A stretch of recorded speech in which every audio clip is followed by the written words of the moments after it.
Good morning, good afternoon, good evening. My name is Steph. I'll be your host, and this is reDigg News for Labseta Media R&D, where we look at the articles sometimes that we find on Digg mostly and go a little deeper in what we can find. Got a pretty concise look in.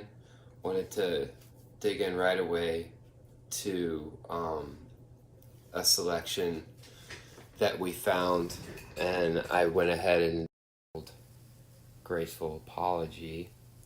Again, these says on here on Digg today. Uh, so if you get a chance, want to find some other articles on here to check out. The one I pulled up here is off of Vox, and it looks like they are doing a series. This is by Aja Romano. I really feel extremely well written. Part of our series on America's struggle for forgiveness. The state of modern outrage is a cycle. We wake up mad, we go to bed mad, and in between, the only thing that might change is what made us angry. The one gesture that could offer substantive change or at least provide a way forward, forgiveness, seems perpetually beyond our reach. So again, I highly recommend reading the article. It gets into some of these topics, the idea of cancel culture, different ways maybe things have become more complicated in the ways in which people are attempting to share and then maybe have to um, make an apology or something of some such, and then people not accepting that apology. So apology was one of the words that kept coming up. So again, please check this article out to read, and from there, and I'll get to the end. But apology is a word that is brought up, and so when we look at the word, an admission of error or discourtesy accompanied by an expression of regret. Um, And then, but if we look at the definition too, something that is said or written to defend something that other people criticize. So I kind of just wanted to quickly dig a little deeper on actually the where that word, I believe the term is epistemology, like where that word actually comes from, just to kind of consider the some of the words we're using when we're saying we're trying to do stuff. So here we go. Oh yeah, there you go. The term apologetics derives from the ancient Greek word apologia. In the classic Greek legal system, the prosecution delivered the categoria, the accusation or charge, and the defendant replied with an apology. So, kind of, just want to grab onto that little moment there just for a second back with you, and we'll pull this article back up. I do believe this is worthy of longer thought and discussion and fairly focused, which is to say that when we are talking about forgiveness, and as forgiveness as a society or as a culture, or even just in our individual lives, where there's this idea and it's being presented in the article, and then it goes deeper, and we'll jump back into it, but this idea of someone needing to apologize. So when we even think of the concept of apologizing, that word actually, again, as we just saw, it derives from a word of meaning in defense. So it's actually a legal term. So when we consider it from these different perspectives, maybe that framework of thinking like someone has to apologize isn't really what helps with the whole concept of forgiveness from an individual level to a broader cultural worldwide perspective as well. So let's jump back in because I feel like a really great point's made. But I'm glad we get to see this about what the idea of apology means. So, like again, recommend completely read. I'm gonna come down to the bottom here of this article, um, and and come to this point. Um, Most moral and spiritual authorities teach us that the cycle of repentance usually involves grace. Grace, the act of allowing people room to be human and make mistakes while still loving them and valuing them, might be the holiest and most precious concept of all in this conversation about right and wrong, penance and reform, but it's the one that almost never gets discussed. That's understandable. Grace relies on some huge assumptions that people mean well and that their intent is not to be hurtful, that they are capable of self reflection and change, and of course, that we all possess equal shares of dignity and humanity. Come down a little bit more. That's what makes the concept of grace so powerful. It forces us to contend not only with other people's human frailty, but with our own. To remember how good it feels when someone out of the blue treats us with respect, empathy, and kindness in the middle of an angry conversation where we expect nothing but hostility. To be shown the kindness of strangers when we expect cruelty and then bestow that gift in return. That's the remarkable quality of grace. But there's little room for it when we are barely able to handle the concept of forgiveness and equally unable to stop being angry with the offender after all is said and done. And kind of ending here, we all struggle with it together on that. So just a quick grace, defining these words that come along with it are really unmerited divine assistance given human to stage stage. It's kind of a lot. It's all over the place, but um, of what the word here again means and things. So definitely, definitely feel like there's a worthwhileness to this conversation. I mean, personally, I think it's huge in how we handle these things.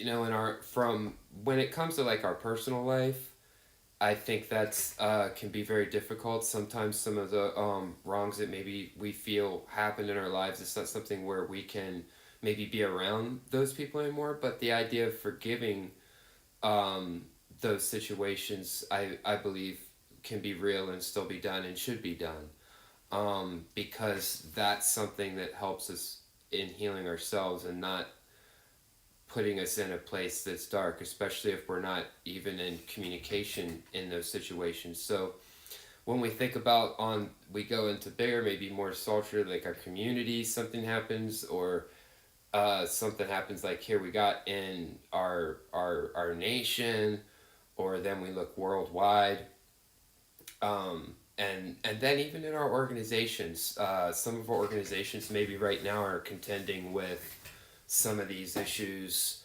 about trust and things because trust is an aspect of how we build forward after we forgive to build the relationships after that. Trust is very important. So I think in the sense of how we share these things, one, the idea of an apology from the sense of it being a defensive thing, I think that we need to go ahead and let that go away and just further the discussion on grace, and through grace we can allow ourselves the opportunity and for different organizations to be able to speak and say, hey, because if mistakes were made, the last thing I think we don't need to destroy everyone because some people made mistakes. I look at situations and I think if any of us go ahead and take a moment and say, hey, we're trying to solve big problems and deal with big issues, it can be very difficult. And you may try to come up with answers, and some of them may seem and feel right, but something was missing in what we were seeing. And I really feel like in the world today, we're actually dealing with that more than we think. We may be dealing with a lot more well intentioned people that really do want things to be better, and then a few that maybe aren't, but we all need to come together and say, hey, really all of us are over here, we're all looking to find joy, looking to create a world where we can celebrate and and continue to exist among the stars, and maybe do that sort of Star Trek traveling in a fun way, and And so this kind of brings me to the next section that I wanted to highlight a bit through reading another article, which we won't get into on this this section right here, but Life 3.0 F.L.I. So that was the next section, and I was just reminded. So quickly, we'll jump in here.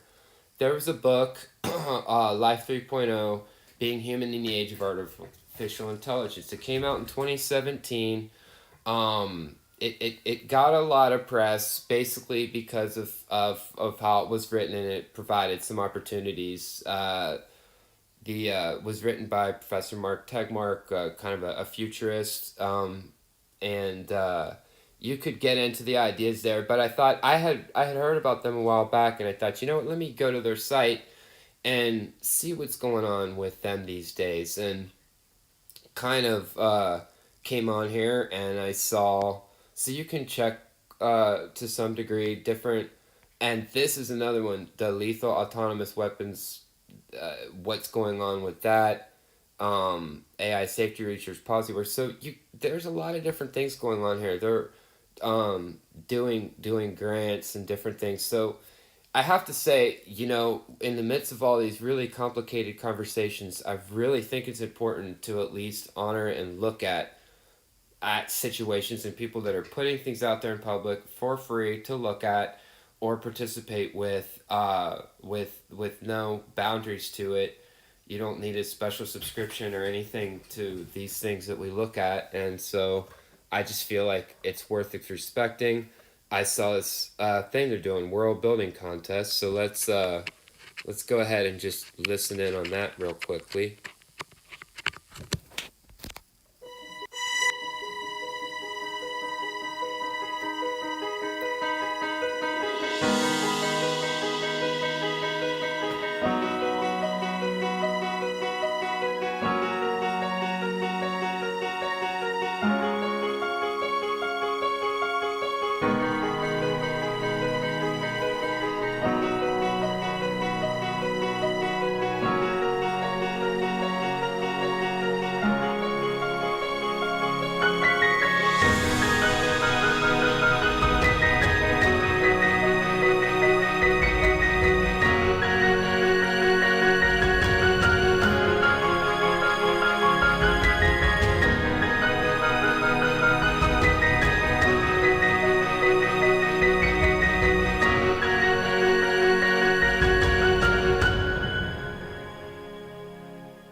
Okay, so I thought that had an interesting idea to it. So I pop back here for a minute and thought, okay, so what they were saying on there was this whole idea of like they're kind of getting into the thought that there's a lot of Hollywood movies out there that are super dystopian about what our future looks like, and I'll admit that that's been something that I've been a little bit started getting kind of bummed out. It's like, okay, I get it. We've imagined all the bad stuff. Like, how good have we been at imagining the good stuff and being the idea of being coming from the image of with the imperative to imagine in this place? I would agree with the concept of at least that coming to the concept of participating. So I did go ahead and let's pull up the site. Here we go. You can still enter the contest that they call contest, whatever. Entries for team across the globe. Okay, you will get some money. It's nominal. It's not much really, but uh, so they do want to visions of a plausible aspirational future that includes Star Artificial. I think that's something that. So I'm really looking at this and considering about going through it.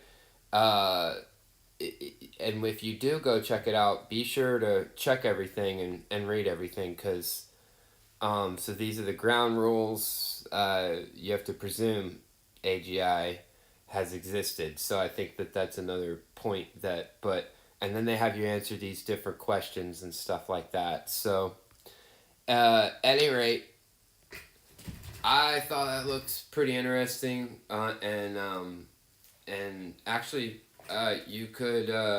I could end up showing you something that we ended up putting out to them, and just to participate, because I definitely feel like that's what it's all about.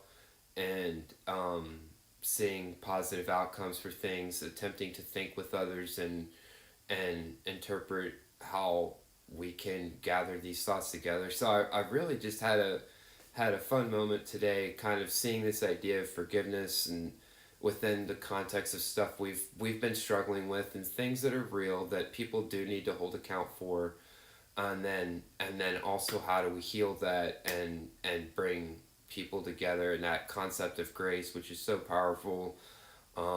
So love that, and really appreciated that that was article there on Dig today, and the format of it, and then it's going to continue on there. So I'm kind of excited to follow that, and then being able to somehow link through this reminder, and then seeing this contest, which was just kind of came through just remembering about that book, and then rechecking them out.